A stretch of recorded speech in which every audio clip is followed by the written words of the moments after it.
Hello, everyone. Welcome to Be Good Leadership. I am Ronnie Caldwell, and here, of course, we give advice that might be able to help you on your leadership journey, but hopefully is also helpful in your everyday life.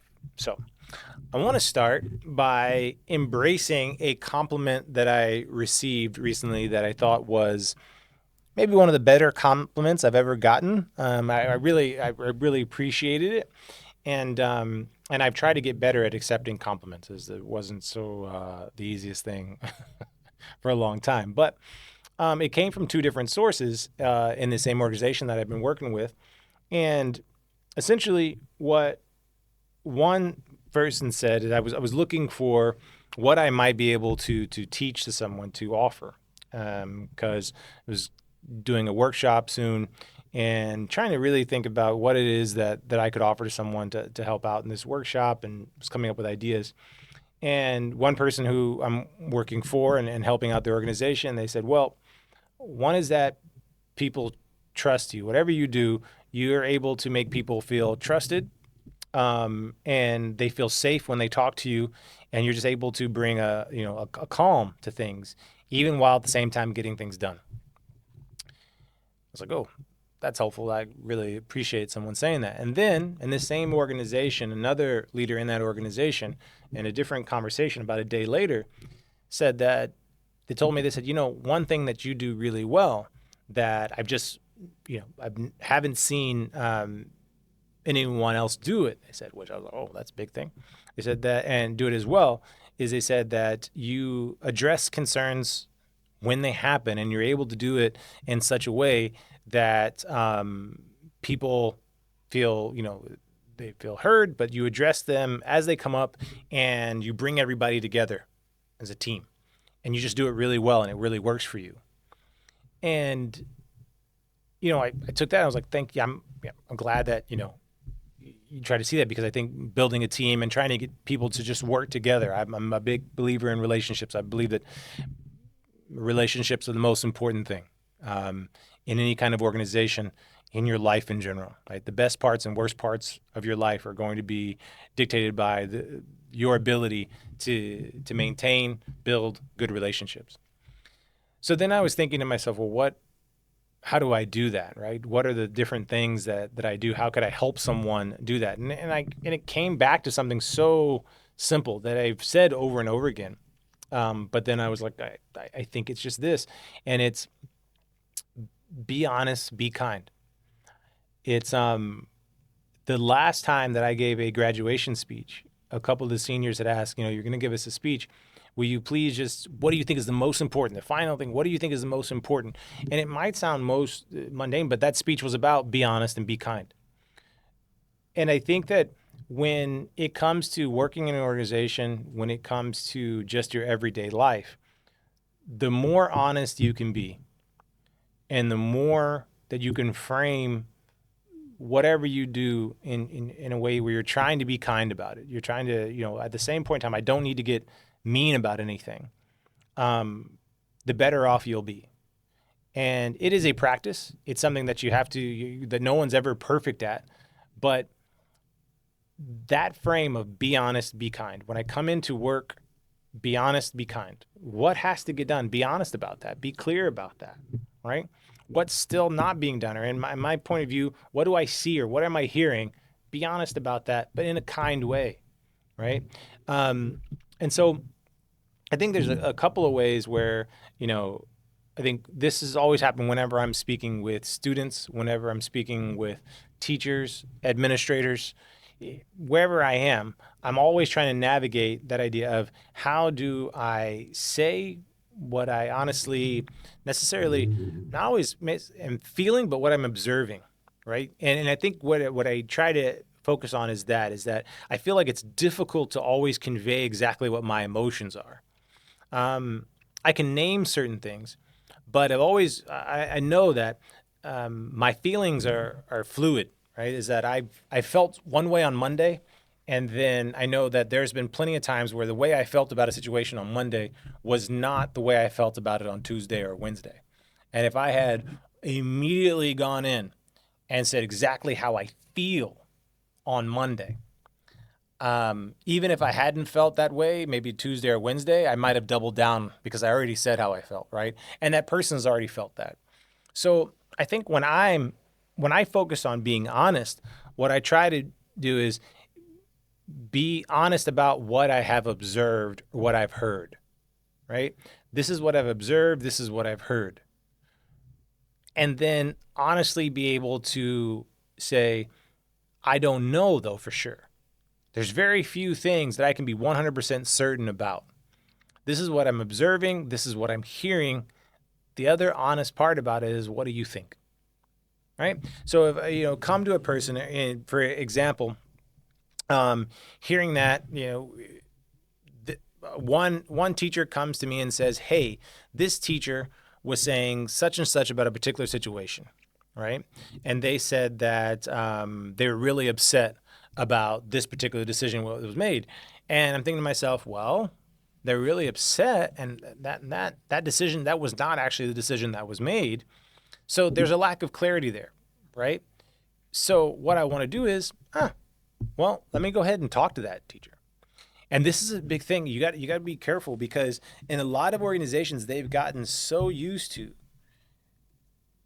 not being honest, in that the general feel is, I'm going to go and let someone know something.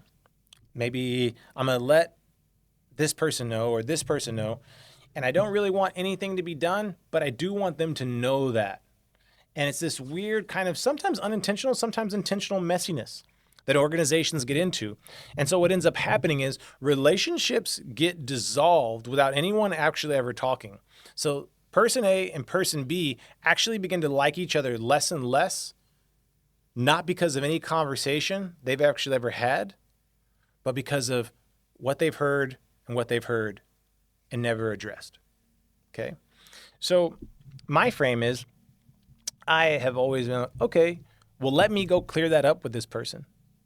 So when you're telling me that this person has been really upset and was telling you they're really upset about a particular decision being made, and I know that, well, I don't want them to necessarily be completely upset about something that's not true, well, I'll just go to that person and say, hey, you okay? You're talking about this.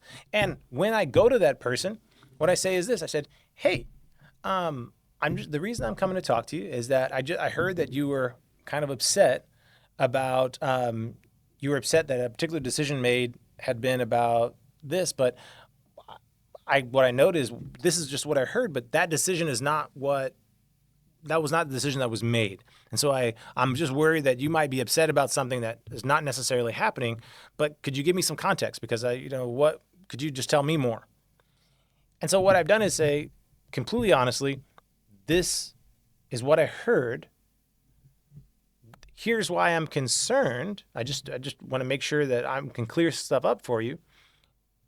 What do you think? Where are you at? What do I still not know? And allow that person to speak. And there's honesty there, but there's also kindness, because there's a way that you can go about that that's not kind.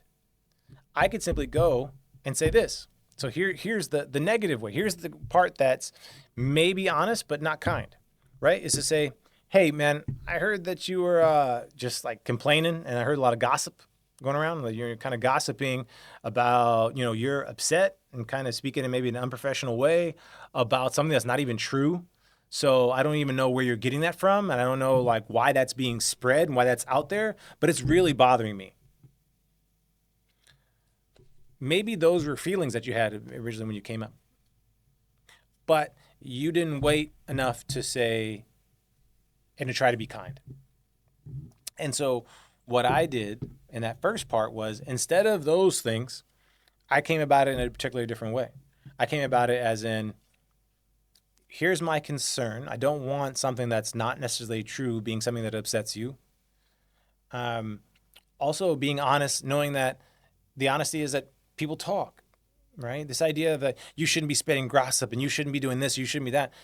Be honest. Like, this is what people do, and people have to talk to someone, and miscommunications are normal, right? So this idea that, oh, I can't believe that they were saying this. I can't believe this gossip is out there. I can't believe this, that, and the other. Don't not believe it. Just be honest that this happens with human beings. And I don't know what their intentions were. I don't know that they were trying to gossip. That they just might have felt some kind of way and they were conveying that. So I also want to just be the person who comes in to see if I can clear things up. Because at the end of the day, the relationship is most important. The relationship is paramount. We have to continue to work together. I'm not going to come over here. We're not. There's no firing here. I'm not going to leave, and you're not going to leave. We still have to work together. So I'm coming to try to be honest and kind because we have to continue to work. We have to continue to be civil at work together. We have to sort of build trust. And what this also does is, as the person said who was giving me the compliment, they said, when you do this, it makes it hard for people to lie. Now, speaking from a particular area, it makes it hard for people to lie when you approach things in this way. And it does because many people, they think that, well, if I'm always honest, I'll be taken advantage of by this, that, and the other person. And what I'm talking about is when being honest, it's having conversations with all the people involved. If you hear something, here, let's focus this out. Let's do this. And also being kind about it to let you know that there's not a need to scheme, right? Some people scheme, sometimes people manipulate, and they kind of have these toxic behaviors based out of fear, based out of they've learned what is necessary to survive or what they feel is necessary to survive in the particular place they are. But if you can come with this consistent embodiment, and I say embodiment because I think that so much of leadership and so much of what we get done in our lives is really a way of being. It's really a way of acting. There's not really a little strategic this, that, and the other. It's you have to sort of be this way. Your personality will always show through, or who you are and what you haven't dealt with will always show through. So be honest, be kind. It's this consistent coming to a relationship with the idea of here's what I see. And I honestly want to say that I know I only have one perspective, one viewpoint. I've heard so little. So it's about being honest with yourself as well as with the other person. So I think the honesty is two-pronged, right? Is that a lot of people, when they think honesty, they're like, I'm just giving you everything I think about you or everything that I'm feeling now. I'm just being honest. But if that's what you're doing, you're probably also being a jerk. You don't want to do that because that will kill a relationship. And especially if you're coming from a position of authority, it creates a really bad environment. Versus, let me be honest with myself. What do I actually know? What don't I know? And okay, so let me communicate then the things that I've observed, that I've heard, and let me communicate them in a way that I could be wrong. I know that I could be wrong about this, but here's what I've heard, here's what I've observed. Let me put that out on the table, and let me be honest about the idea that they probably have something that I don't know. They might know something I don't know. They probably have a perspective that I'm not aware of. And so I'll let them communicate it back to me. And in this, that honesty, there is a kindness there. There is a benefit of the doubt. There is the feeling of how would I want to be treated? How would I want to be spoken to? And if I was on the other side, right? If I know that things have to get done, work has to get done, we have to move forward together, how would I like to be spoken to? And that's what you go forward with. And because you do this over and over again, because you set this as an expectation, because people know this is how you work, that ends up spreading because this is the way to make things happen. This is the way to actually move up in this organization, or this is the way to be successful, is to be honest and be kind because the boss is honest and kind. Because that's the way that any situation is going to be dealt with here. It might not be perfect, but people start to move in that direction. And the more that we move in that direction, the more we grow and the more grateful we are for the place where we work, the more grateful we end up being for the relationships that we have with the people at our work or in our lives. So yes, that's what it means to me when I say be honest and be kind. It's a simple but not an easy practice, but I think it's integral.